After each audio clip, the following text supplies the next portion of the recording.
Sa gitna ng napaka creeping simbahan yan at napakaganda ay mayroon nakapaligid sa kanya na mga sementeryo. Grabe mga kalahi. Mayroon ditong mga nakalibing talaga na sobrang tagal na. 1954. Umiid siya ng 76 dati. Grabe, napakatagal na. 1995 namatay. Grabe oh. 1917 siya, 1855, 1923 siya namatay at dito siya inilibing. Grabe mga kalahi, grabe. Hirap pa. Natira. So muli, ito yung tatlong barya na sinasabi mo doon sa vlog ko na mag-alay ako para sa mga nakatira dito. Isa, dalawa, doon. So akyatin pa rin natin ito mga kalahi, hanggang dito lang muna tayo para at least kahit papaano nakita natin at maipakita ko sa inyo yung itsura ng lugar. Wala na, sobrang hina na mga kalahi. Ayan o, sobrang hina na. Bagamat mayroon pa rin namang mga umaagos na tubig, pero sobrang hina na.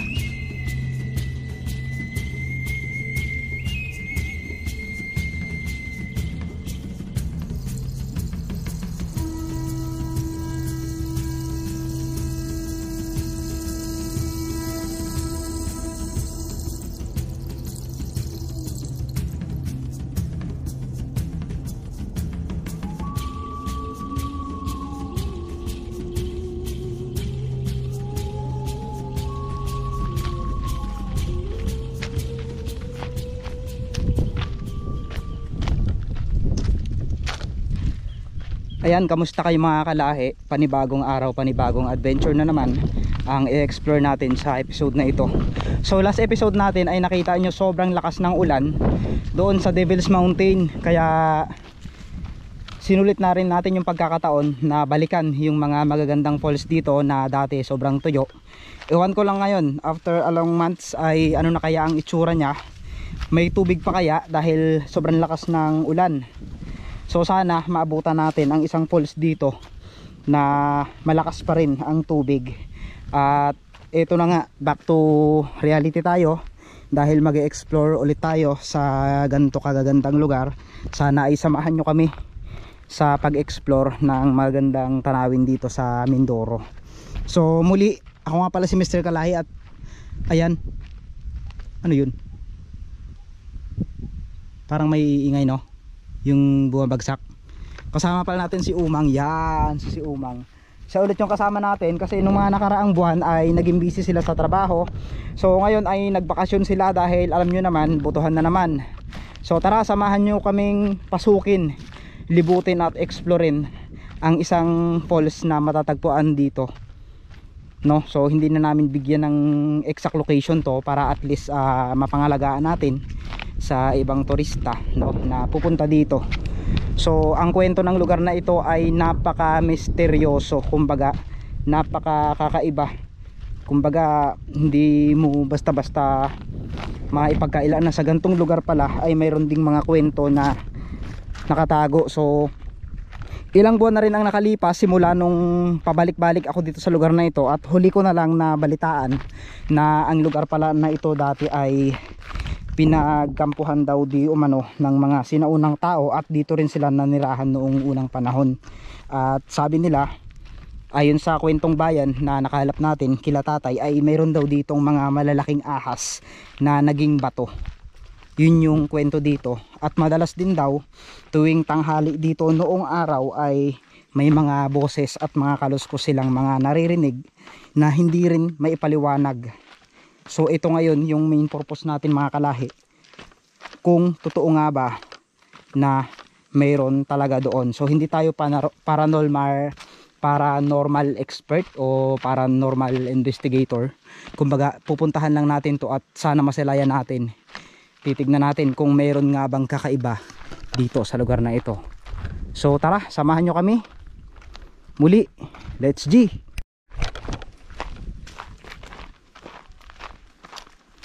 Parang walang tubig mga. So kahapon pumunta ako sa Batubaong. Napakalakas ng tubig doon. Pero ngayon ito, titignan natin sana malakas yung tubig. So kahit dumadaloy lang, pwede na yan. At least kahit papaano, nabisita natin to sa unang pagkakataon ano yun. Ito ngayon sinasabi nila na may mga kakaiba talagang tunog na maririnig dito. Shout out sa kaibigan natin na si Badan na nakasama natin siya dito dati. So sana one day magkita-kita ulit tayo. Sana hindi ka na busy. Meron ako nakita dito. Yun, may sungay. Mga kalahi, may sungay. Ano to? Yun, nilalang na may sungay. Kalabaw.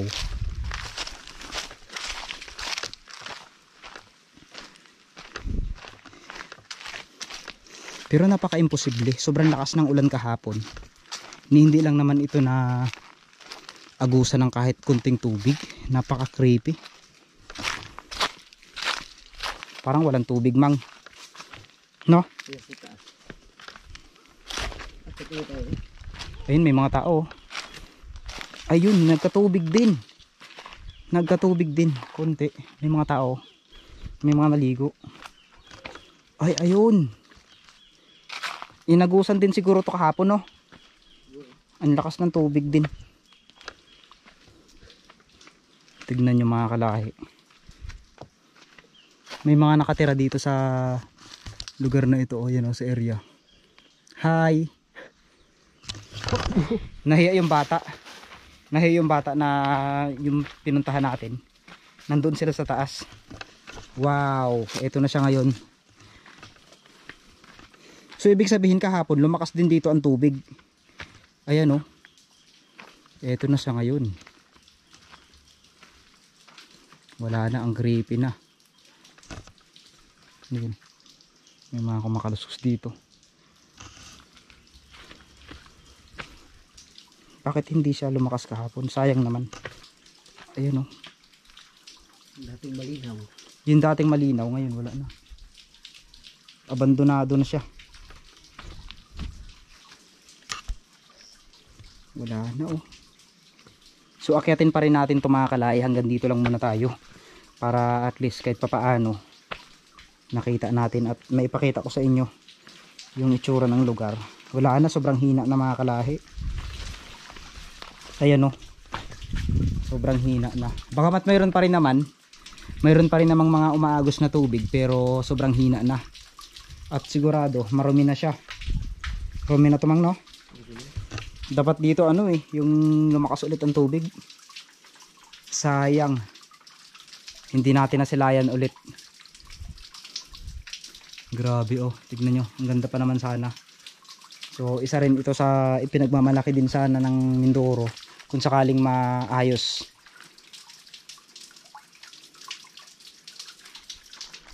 Wala na, nagtago sila. Tumago na dito mga kalahi yung mga nakatira. Ayun, may mga nakatira dito. So sayang, pero okay lang, at least kahit papaano napuntahan natin ang lugar na ito. So mayroon pa akong ipapakitang spot sa inyo mga kalahi. So kahit ano pa man yung mangyari, so nakaraang episode pala natin mga kalahi ay naglakbay tayo sa Iloilo City upang puntahan at explorein ang mga kakaiba at magagandang simbahan na matatagpuan dito, na kapag nandito ka ay masasalamin mo talaga yung mga sinaunang kultura, yung mga sinaunang kagamitan, yung mga sinaunang simbahan na tila kapag napuntahan mo ay para kang bumalik sa nakaraan. So tara mga kalahi, samahan nyo kami sa pag-explore dito sa Iloilo City, sapagkat ito na ang pinakamagandang exploration na ginawa natin. At maraming salamat dahil sa patuloy nyong pagsama sa amin. Let's G! Tara!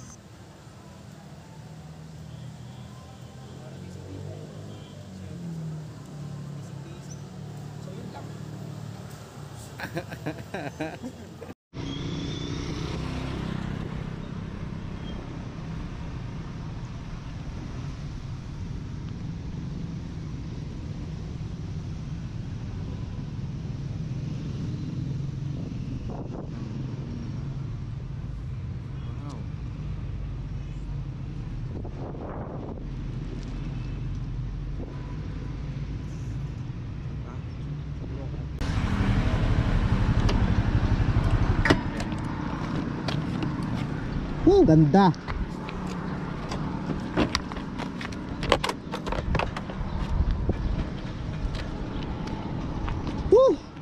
Grabing ganda naman dito.